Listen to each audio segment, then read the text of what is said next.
देखिए, साधना सब अपने अपने स्तर से करते हैं।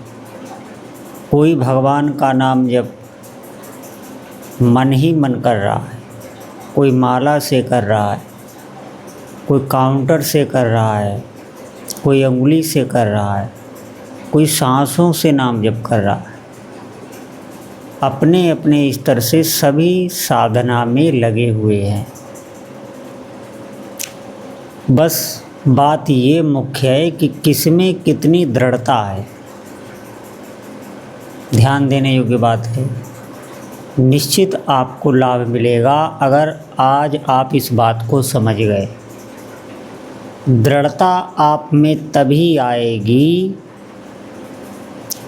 जब भोगों के प्रति जो आसक्ति बनी हुई है वो आपकी मिट जाएगी। आसक्ति आपकी तभी मिटेगी जब आपका अंतःकरण निर्मल हो चुका होगा।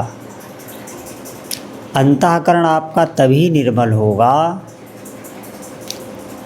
जब आप खूब डट के भजन करेंगे, चाहे भले ही आपको ज़बरदस्ती करना पड़े।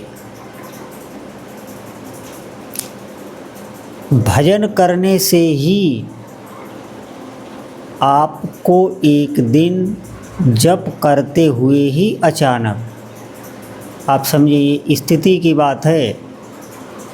हम जो बात बताने जा रहे हैं उसमें कोई भी ये निष्कर्ष ना निकाले कि ये केवल कोरा भ्रम है, ये केवल एक मानसिक भ्रम है।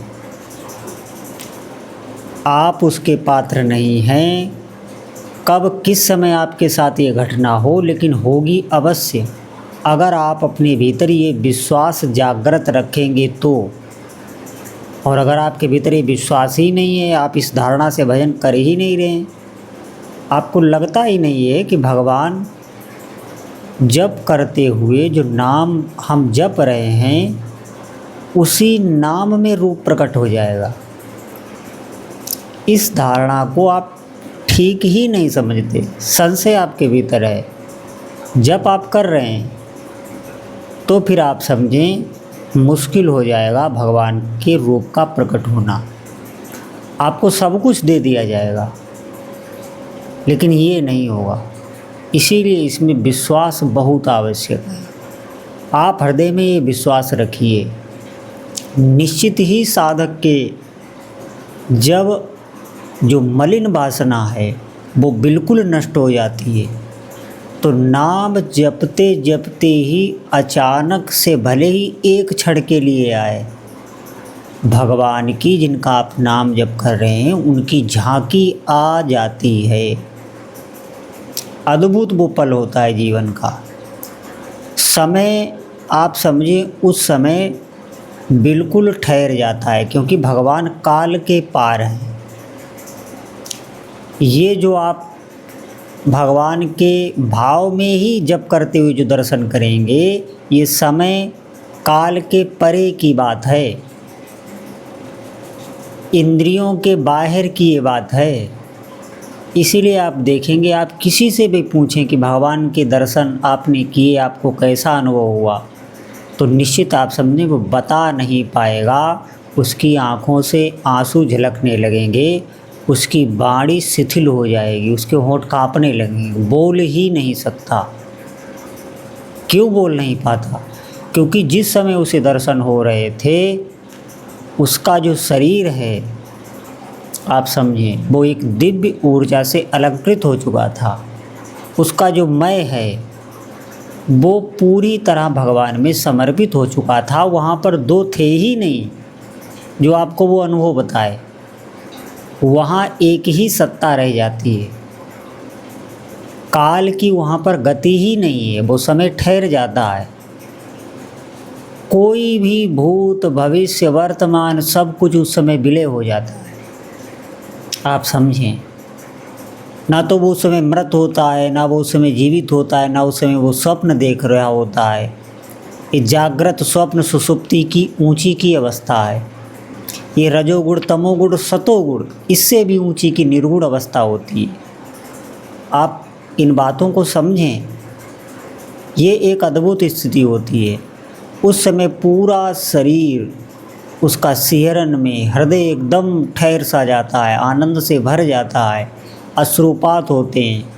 उस समय उसे ऐसा लगता है कि हमें जो जन्म जन्मांतरों की हमारी प्यास है वो हमारी बुझ गई है, हमें जो चाहिए था वो हमें मिल गया है, मैं तृप्त हो चुका हूँ, कोई भी इच्छा आकांक्षा उसकी रह नहीं जाती।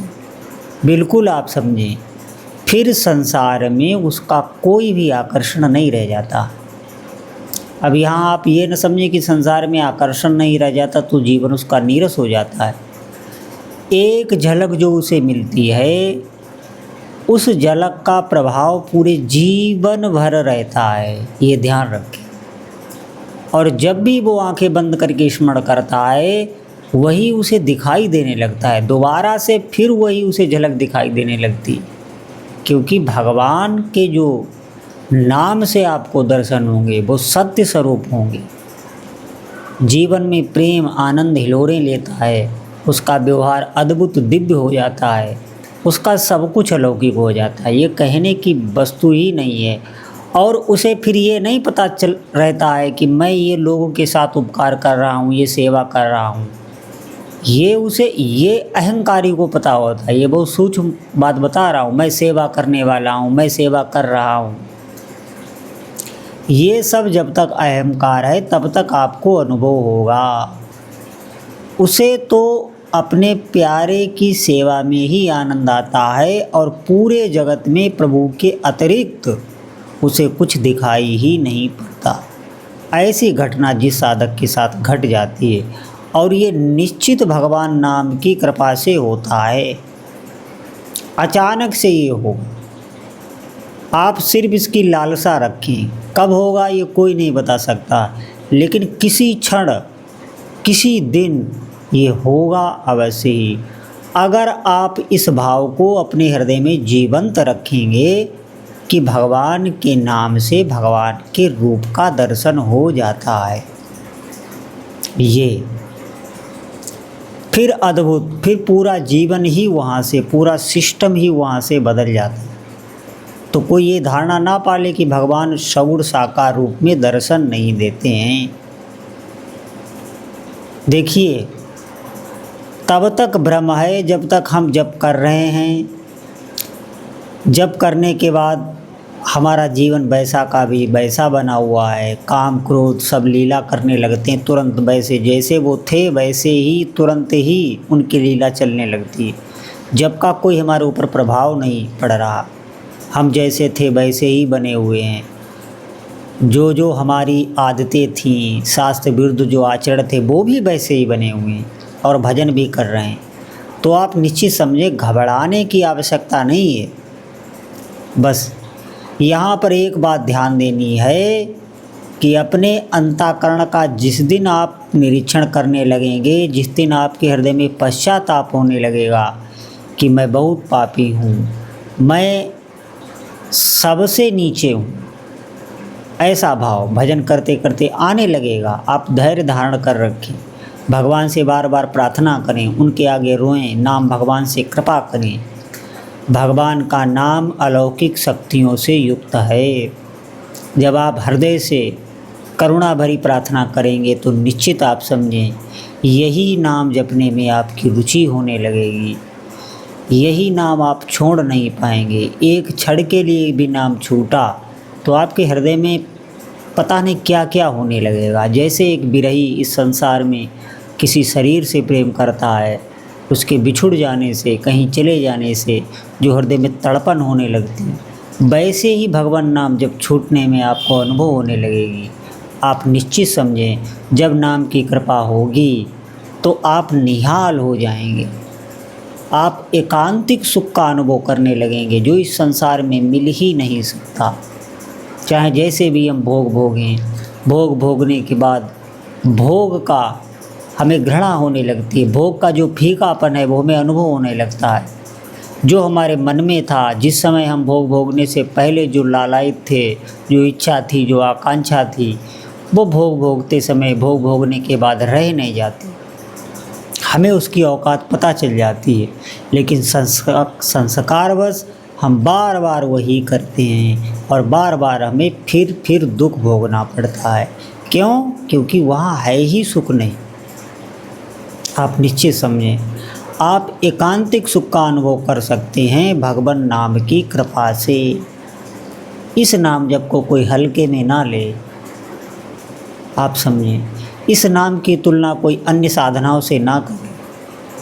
भगवान का नाम और भगवान दो नहीं है, वो एक ही हैं। नाम में सब कुछ उनने शक्ति निहित करके और इस वायुमंडल में छोड़ दिया है। आप पकड़ पाएँ तो पकड़ लें, जितना रटन करेंगे। आपको ये नहीं देखना है कि हमें इतना समय हो गया भगवान नाम जप करते हुए, अभी हमारा ये काम नहीं हुआ, अभी हमारी ये बीमारी ठीक नहीं हुई, अभी हमारा ये नहीं हुआ। आप ये तुलना करिए ही नहीं। आप निरंतर अधिक से अधिक जितना हो सके नाम जपिए। अभी आप समय जपने में लगाइए, फिर आप नाम का प्रभाव इसी जीवन में और इसी शरीर से देख लेना। निश्चित आप समझो, भगवान आपको सब कुछ अनुभव कराएंगे। एक भी नाम आपका व्यर्थ नहीं जाएगा। अगर आप इस बात को मान पाएँ, हृदय में धारण कर पाएँ, तो आज से ही अधिक से अधिक भगवान नाम जप करें। हर प्रकार से भगवान का नाम आपकी रक्षा करेगा।